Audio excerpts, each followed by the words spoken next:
Jail में बंद दिल्ली दंगों के जिस आरोपी ताहिर हुसैन को 5 साल से ऐसी कोई चाबी नहीं मिली जिससे वो जेल से बाहर आ सके, उस ताहिर हुसैन को चुनाव प्रचार नाम की चाबी इसने आजाद करा दिया। जिसके बाद सवाल खड़े होने लगे कि क्या अब जेल में बंद हर अपराधी आसानी से जमानत या पैरोल पर बाहर आ सकता है?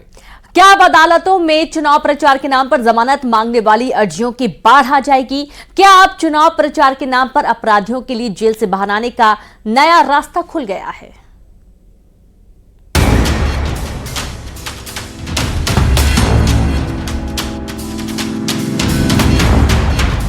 दिल्ली में अरविंद केजरीवाल के बाद ताहिर हुसैन वो दूसरा शख्स बन गया है जिसके लिए सुप्रीम कोर्ट ने चुनाव प्रचार के नाम पर जेल के बाहर जाने वाले दरवाजे खोल दिए हैं। आज से करीब 9 महीने पहले सुप्रीम कोर्ट ने शराब घोटाला केस में जेल में बंद अरविंद केजरीवाल को लोकसभा चुनाव में प्रचार के लिए सशर्त जमानत दी थी। उसी वक्त ये कहा जाने लगा था कि सुप्रीम कोर्ट के इस फैसले की नजीर देकर बाकी कैदी भी जमानत मांगने लगेंगे और अब दिल्ली दंगों के आरोपी ताहिर हुसैन को भी चुनाव प्रचार के लिए कस्टडी पैरोल मिल गई, जिसके बाद दिल्ली दंगों के आरोपी ताहिर हुसैन ने अपने विधानसभा क्षेत्र में धुआंधार चुनाव प्रचार शुरू कर दिया। 2020 में जिन दिल्ली दंगों में 56 लोगों की जान गई, उन दंगों के आरोपी ताहिर हुसैन पर फूलों की बारिश हो रही है। मुस्तफाबाद की गलियों में घूम घूम कर ताहिर नारे लगा रहा है कि बोलेगा मुस्तफाबाद, जीतेगा इंसाफ। आज मुझे मौका अदालत ने दिया है अपील करने का, प्रचार करने का।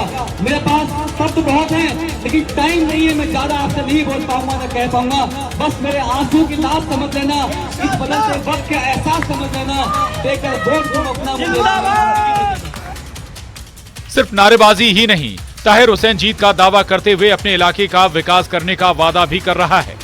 इस बीच सोशल मीडिया पर लोग ताहिर हुसैन से पूछ रहे हैं कि अगर उसे जमानत नहीं मिली तो जीतने के बाद भी जेल में रहते हुए वो अपने इलाके का विकास कैसे करेगा। ये मजलिस ने यहाँ से मुस्तफा से प्रत्याशी बनाया है और इसलिए बनाया कि मुस्तफाबाद में मेरा बचपन, मेरी जबानी और जिस पड़ाव में, उम्र के पड़ाव में आज हूँ, ये सारा मुस्तफा की जनता ने मुझे देखा है, समझा है, जाना है, पहचाना है।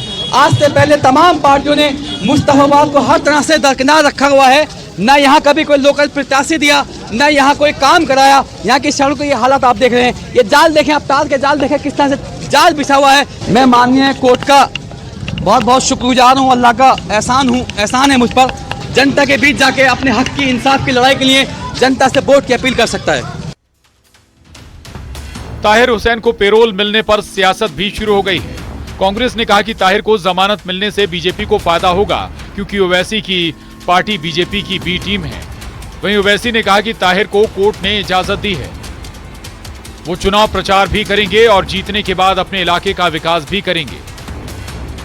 भारतीय जनता पार्टी की जो बी टीम है वो हर जगह जब भी चुनाव होते हैं तब यही काम करती है। कांग्रेस पार्टी ने जब संघर्ष का समय था, जब अक़लियत को आवश्यकता थी, तब एकमात्र नेता थे राहुल गांधी जी जो सामने आए थे मदद करने के लिए। केजरीवाल जी मुख्यमंत्री होते तक उन्होंने मुंह फेर लिया समाज के लोगों से।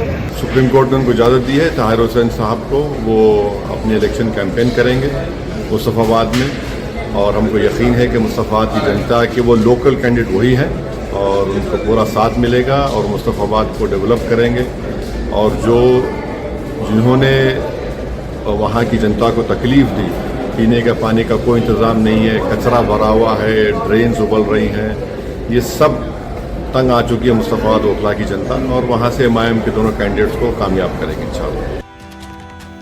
हमारे देश में जेल से चुनाव लड़ना कोई नई बात नहीं है। सुप्रीम कोर्ट ने भी अपने कई फैसलों में ये साफ कहा है कि चुनाव लड़ना एक संवैधानिक कानूनी अधिकार है और इसी का फायदा उठाकर अब तक कई नेता और बाहुबली जेल से चुनाव लड़ते रहे हैं।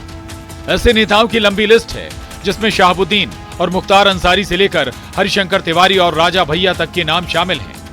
लेकिन जिन नेताओं को चुनाव प्रचार के लिए रिहाई मिली, ऐसे सिर्फ 3 मामले ही अब तक सामने आए हैं, जिसमें अरविंद केजरीवाल, इंजीनियर अब्दुल राशिद शेख और ताहिर हुसैन शामिल हैं। Bureau report, news 18। और वक्फ संशोधन विधेयक के लिए जेपीसी की मंजूरी मिल गई है, जिसमें कुल 14 संशोधनों पर जेपीसी की मोहर लगी है। वक्फ बोर्ड में गैर मुस्लिम सदस्यों की संख्या बढ़ाने की सिफारिश की गई। जेपीसी की ड्राफ्ट रिपोर्ट में क्या है, पक्ष विपक्ष में किसका पलड़ा भारी रहा, इस रिपोर्ट में देखिए।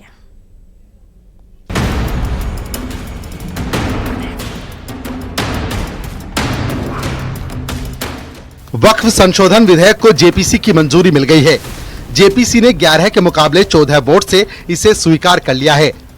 विपक्षी सांसदों ने 44 बदलाव पेश किए थे, जिन्हें खारिज कर दिया गया था और इस कारण राजनीतिक दलों में हंगामा मच गया था।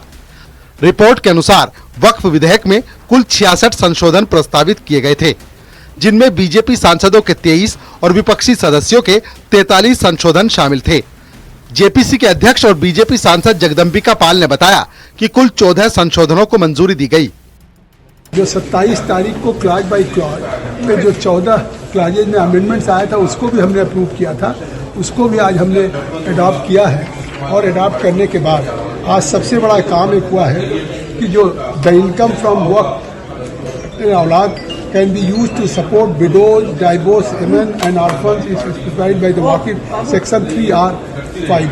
तो इस तरीके से हमने काफ़ी जो अमेंडमेंट्स हुए हैं, उसके की प्रोविजंस हैं, आज उसको मुझे लगता है कि इससे बेहतर आने वाले दिनों में वक्फ के लिए कानून नहीं बन सकता था, क्योंकि प्रपोज था। लेकिन जेपीसी की एक्सरसाइज करने के बाद उस 44 संशोधन में भी हमारे 14 क्लॉजेज में संशोधन किया है।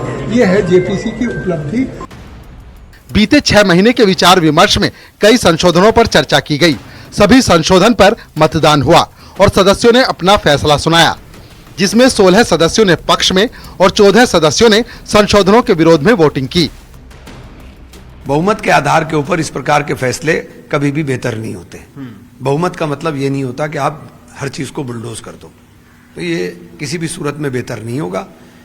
वक्फ बोर्ड को बर्बाद करने का यह कानून है, वक्फ बोर्ड को बर्बाद कर देगा। जेपीसी की उस 44 संशोधन पे जो है, उस पे एक संशोधन पे चर्चा हुई।